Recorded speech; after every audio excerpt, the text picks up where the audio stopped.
My name is Max McDowell. I'm a Jungian psychoanalyst here in New York City.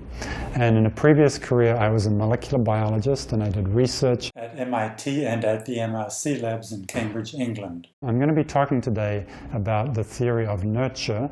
Nurture begins for a baby certainly before birth in the womb, but the critical things begin to happen as soon as the baby's born. And one of the most critical, very early events is that when a baby is born, the eyes are functioning, but they can only focus at a certain distance. And it turns out that that distance is exactly the distance between the baby's eyes when the baby is breastfeeding and the mother's eyes when the mother is looking down at the baby as the baby feeds.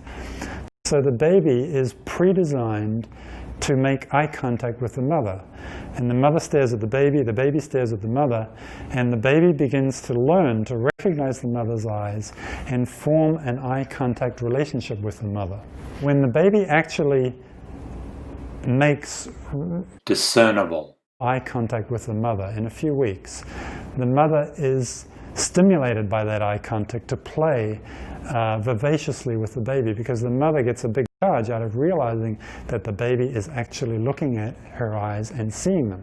So this stimulates the mother to play with the baby, and that sets up a very dynamic, positive feedback of exchange between baby and mother, in which crucial socialization occurs in the first weeks and months of the baby's life.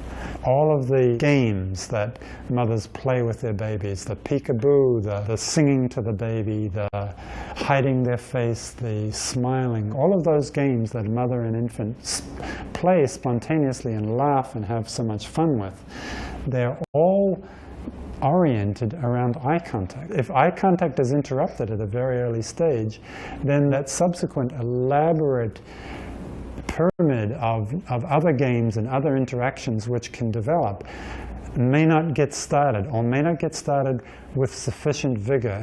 Then the child may not learn to respond affectionately, may not learn to have empathy, may not learn that the mother is a separate being with separate feelings. Those kind of learning processes take place in the first year of life through the games that mother and baby play with each other. When that early learning is blocked, then all kinds of social behaviors can be interrupted, and all kinds of subsequent learning, including intellectual learning, can be interrupted. I'm Max McDowell, and I've given you a few thoughts about the theory of nurture.